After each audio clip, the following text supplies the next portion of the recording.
एक बार क्या होता है कि राजा दशरथ जी स्वर्गाधिपति, क्योंकि राम जी की कथा 9वें स्कंद में आई है। 8वें स्कंद की कथा समाप्त होकर 9वें स्कंद की कथा प्रारंभ है। एक बार राजा दशरथ जी कहाँ गए? स्वर्गलोक गए। राजा दशरथ को क्या कहा जाता है? स्वर्गाधिपति। उनको स्वर्गाधिपति कहा गया है राजा दशरथ को। आधा अधिकार स्वर्ग का उनको था, आधा इंद्र को था, आधा राजा दशरथ को था। राजा क्या करते थे कि जब पहुंचते थे तो आधी आसन में छोड़ देता था। राजा वहां पहुंचे, स्वर्ग पहुंचे। स्वर्ग पहुंचने के बाद जब जैसे ही राजा स्वर्ग पहुंचे और जब वापस आने लगे तो प्रक्षालम कृते भाग्य आदौ सर्वलोकलम, यानी जब राजा वहां से निकले तो प्रक्षालय कर रहे थे कि यह राजा आया था, पुत्र हो गई मेरी आशा। और केकई माता ने कह दिया था कि यदि तुम स्वर्गाधिपति हो तो वहां से फूल लेते आना। क्या लेते आना? फूल लेते आना।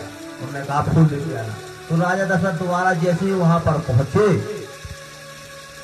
तो प्रक्षालय हो रहा। उन्होंने पूछा कि अरे इंद्र बताओ कि मैं आसन पर बैठा था, यहाँ पर सफाई क्यों हो रही है, पवित्रीकरण क्यों, मंत्र क्यों बोल रहे हैं, वजह क्या है? बोले महाराज क्षमा कर। बोले क्या क्षमा करना है? आपको बताना पड़ेगा।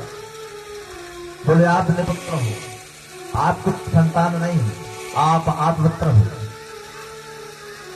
क्योंकि कई माता ने कहा था कि फूल लेते आना, यदि फूल ना हो तो दो प्रमाण के, क्योंकि एक चीज के लिए दो प्रमाण चाहिए। उन्होंने कहा फूल लेते आना और वस्त्र लेते आना। जैसे कि हम सुबह के टाइम एक तौलिया डाले हुए थे तो मौसिया जी ने मुझे दान किया, बोले ये ले लो बेटा, ये जो है वो इनने दिया है, ये आज वस्त्र, बोले ये डालो। मैं तो डालता ही नहीं था, इन्हें स्वयं दिया। इसी प्रकार से दो प्रमाण के लिए एक फूल और एक वस्त्र लेके वो आए। तो वस्त्र फूल तो बिसर गए। वो कहाँ पहुंचे? वहां से बड़े कष्ट हुआ। वो कहाँ पहुंचे? जब कष्ट पड़ता है तब गुरु के पास जाना चाहिए, शरत है। तो वो घर नहीं गए। कहाँ पहुंचे? वशिष्ठ जी के पास, गुरु महाराज के पास। निज कृत दुख गुरहु सुनावा, गुरु ग्रह गए तुरंत मही पाला। यानी राजा दशरथ वहां गए, अपना पूरा दुख, निज कृत दुख गुरहु सुनावा, पूरा दुख महाराज मुझे संतान नहीं है। उनके मन में एक क्या हुआ? गिलानी हुई। कौन सी गिलानी हुई? कहा है कि एक बार भू पत मन माही और गिलान मोरे सुत नाही। एक बार भूपत मन माही, भय गिलान मोरे सुत नाही। भाग एक मात्रा नहीं है, दो मात्राएं हैं। भय गिलान मोरे सुत नाही। वो समझ गए गुरु का कर्तव्य होता है। वशिष्ठ जी ने कहा कि राजन चिंता ना करें। अरे राजन एक नहीं तुमको 4 पुत्र होंगे। उन्होंने कहा कि धरा हो धीर धीरज गति, धीरज धीन दयाल, और धीरज धीरज धरा है प्रभु, करे है दीन दयाल। तुम्हारे ऊपर भगवान की कृपा होगी। उन्होंने कहा राजन एक नहीं 4 पुत्र होंगे। धरा हो धीर हुई है सुखचारी, त्रिभुवन विदित भगत भयहारी। अरे ऐसे पुत्र नहीं होंगे। कैसे पुत्र होंगे? जो 4 होंगे। तो कैसे होंगे? धरा धीर हुई है सुखचारी, प्रभुआ ने विदित भगत भयहारी, भक्तों के कष्टों को दूर करने वाले होंगे पुत्र। उन्होंने कहा कि जाओ श्रृंगी ऋषि के पास जाओ, श्रृंगी ऋषि से पुत्र कामना सिद्ध कराओ, तुम्हारे मनोकामनाएं पूर्ण होंगी। श्रृंगी ऋषि को बुलाया, यज्ञ करवाया और 4 पुत्र राजा दशरथ हुए। राम जी पहले दिन हुए। राम एक साथ कह रहे लोग कि 4 बार में रानी एक दिन में 4 लोगों को गर्भ धारण किए थे और 4 एक दिन में 4 का जन्म नहीं हुआ।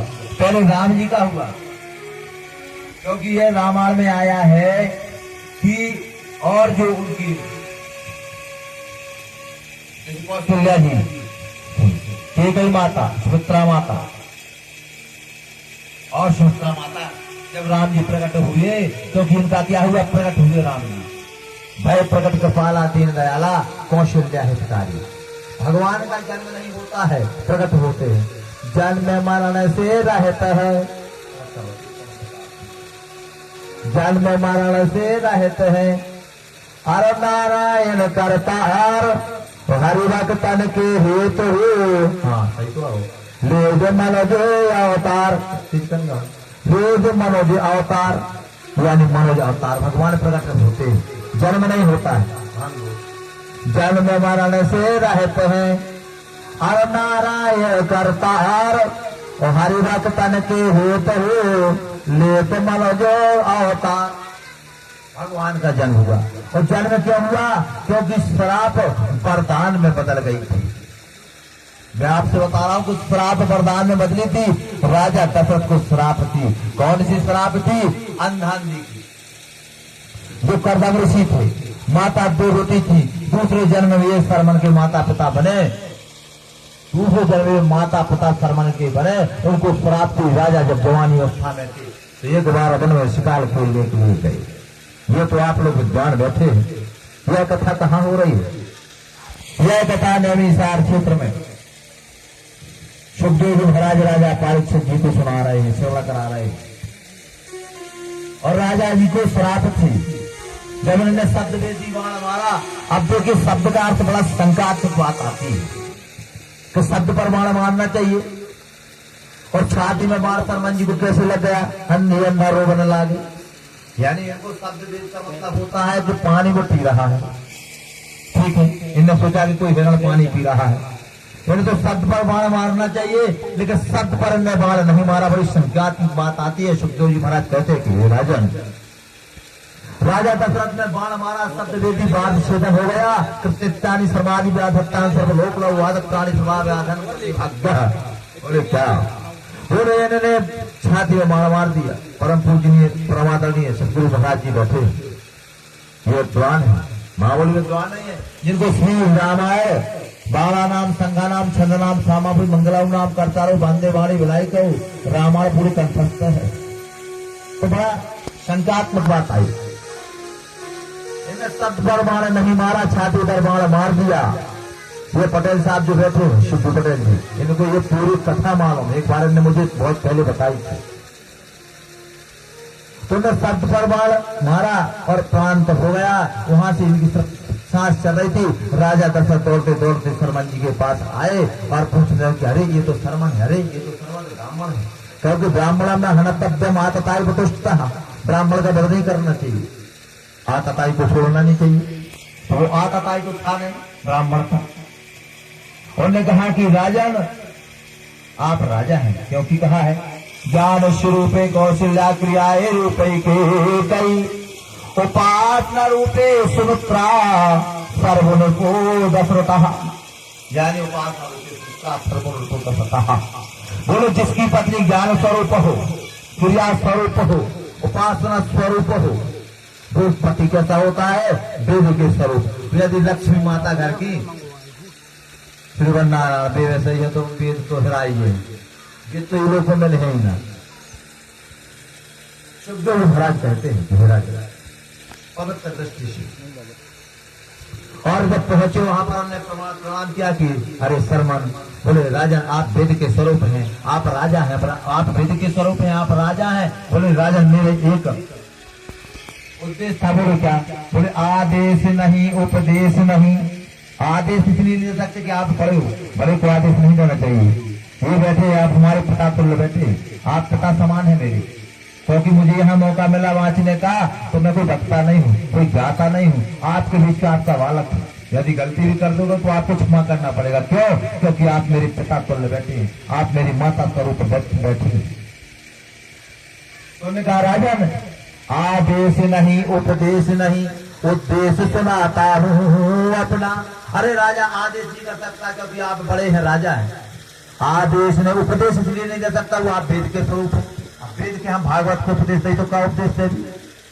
लेकिन उद्देश्य सुनाता हूं अपना। कहने का कितना अच्छा तरीका था हमारे शर्मन जी का। बोले आदेश नहीं उपदेश नहीं, उद्देश्य सुनाता हूं अपना। है पिता भंवर में पड़े हुए, जल पिले जलों ने पिलाना था मुझको, यानी मुझे जल पिलाना था। राजा का सब समझ गए, उनने जल दिया, शर्मन की मृत्यु हो गई। वो बट वृक्ष के नीचे जो ठहरे हुए थे उनके माता पिता, क्योंकि पूर्व जन्म के वो कौन थे? कामंद के काम कर्दम ऋषि और होती दूसरे जन्म में माता शर्मट के माता पिता। क्योंकि शाम का वक्त था, संध्या का समय था, और जब देवहूति माता ने कहा कि प्रिय मुझे तुम्हारे साथ अमूत प्रमोद करना है, उन्होंने रोका कि प्रिय ये समय नहीं है, ये संध्या का समय है, कामंद ना हो। लेकिन वो नहीं मानी, उनने वशीभूत होकर आमोद प्रमोद कर दिया। उनको वो श्राप लगी, वे दूसरे जन्म में कामंद के कारण अंधा हो गए। सुखदेव जी महाराज कहते नेमी साफ क्षेत्र सुंदर कथा श्रवण करा रहे हैं। वो पहुंचे बड़ वृक्ष के नीचे, उन्होंने कहा कि बेटा शर्मन आ गए, बेटा शर्मन आ गए। तो राजा दशरथ बोले बोले बेटा शर्मन आ गए। राजा दशरथ बोले ये मेरे बेटा की भूख है ही नहीं, यानी ये मेरे बेटा की भूख है ही नहीं। बोले तुम कौन हो, बता दो, यदि नहीं बताओगे तो मैं तुमको श्राप दे, तुम्हारा ब्रह्मांड फट जाएगा, तुम्हारा ब्रह्मांड फट जाएगा। उन्होंने बताया कि हम दशरथ हैं, हमारे यहाँ से पूरी घटना बताई। उन्होंने कहा कि तुम्हें श्राप है, जाओ तुम्हें श्राप है कि जिस प्रकार से मेरी मृत्यु के सामने मेरे पुत्र नहीं है, उसी समय जब तुम्हारी मृत्यु होगी तुम्हारे पुत्र नहीं तुम्हारे सामने होंगे। उस समय राजा दशरथ को पुत्र नहीं थे, वरदान श्राप वरदान में बदल जाती है। यहाँ वशिष्ठ जी से वो कहते हैं, तो यहाँ पर वो वरदान दे रहे हैं कि धारा हो नीर है स्वतचारी, अरे धारा हो नीर है स्वतचारी, और त्रिभुवन विदित भगत भयहारी, यानी त्रिभुवन विदित भगत भयहारी। ये वरदान जो श्राप थी वरदान में बदल गई। राजा दशरथ को 4 पुत्र हुए, लेकिन हमारे राम जी सबसे पहले हुए। उस दिन ना तो भरत जी का जन्म हुआ, न शत्रुघ्न जी का जन्म हुआ, न लक्ष्मण जी का जन्म हुआ, और भगवान प्रकट हो गए। क्योंकि भगवान से मैंने बता दिया कि भगवान प्रकट होते हैं, जन्म नहीं होता है। कहा है कि जन्म मरण से रहता है, अरे नारायण करतार, और हरि भक्तन के हेत हो लेत मन जय अवतार, इसलिए प्रकट हो गए। भय प्रकट कृपाला दीन दयाला कौशल्या हितकारी, और हर सहमतारी मुनि मन हारी, अद्भुत रूप निहारी। निहारी क्योंकि जैसे जिस समय रामायण में सबसे बड़ी विचित्र कथा आई है रामायण में, तो नार न मोह नार के रूपा पन्नगार्य है चरतनु, नार न मोह नार के रूपा पन्नगार्य है नीतनुपा, नार न मोह नार के रूपा पन्नगार्य है रीतनुपा। प्रमाण है शास्त्र का, रामायण को आप पढ़ना, उसमें चरित्र लिखेगा, दूसरे दिन आप पढ़ना, उसमें रीत लिखा मिलेगा आपको उसी रामायण में। मैं भागवत के सामने कह रहा हूँ, फिर पढ़ना, उसमें रीत मिलेगा। आज भी परमात्मा शंकर जी 3 अक्षरों को बदलते हैं। पहले चरित्र था व्यक्ति के पास, फिर अच्छी नीति थी। जैसे समय बदलता गया शब्द बदलता गया। उसमें लिखा है रामायण में शब्द में जयत, आप देखना कभी, ध्यान देना इस चीज को। उसी प्रकार से और हमारे परमात्मा प्रकट हो गए। भय प्रकट कृपाला दीन दयाला, हरे कौशल्या हितकारी, और हर सहमतारी मुनि मरहारी, अद्भुत रूप निहारी। लोचन अभिरामा तनु घनश्यामा, आयत बुद्धि भय चारी, लोचन अभिरामा तन घनश्यामा, आयत बुद्धि भय चारी। यानी 4 भुजा वाले, बोले 4 भुजा वाले नहीं चाहे, हमें 2 भुजा वाले चाहे। बोले हमें 4 नहीं चाहे, 2 भुजा वाले चाहे। बोले तो रोर हमें तो बालक को क्या करने, जिनके हाथ में शंख हो, चक्र खुदा हो, पदम माला हो, विभूत अनन्या कृता भाग्या दत्र सर्वलोकौ, आदत्राणि सर्वादि व्याधत्ताम वेदांतर सर्वलोकौ, यत्राणि सर्वाधिकता सर्वलोकन। बोले हमें तो बालक नहीं चाहे। बोले कैसे चाहे? बोले 2 हाथ वाला चाहे, में लड़का चाहे, सुन भजन सुनाना रोदन खाना। अरे रो जैसे लड़का वाले रो। भगवान समझ गए, भगवान की लीला अपरंपार, उनकी लीला किसी ने नहीं जानी। हर जगह भगवान है। कहा है क्या हरि व्यापको वास्त समाना, और प्रेम से प्रकट होते भगवाना, यानी हर हरि भगवान हर जगह व्याप्त है। कल कल में सच्चे मन से जब सरकार की जय। भगवान राम जी का जन्म हो चुका है। उसके बाद एक सुंदर भजन होगा।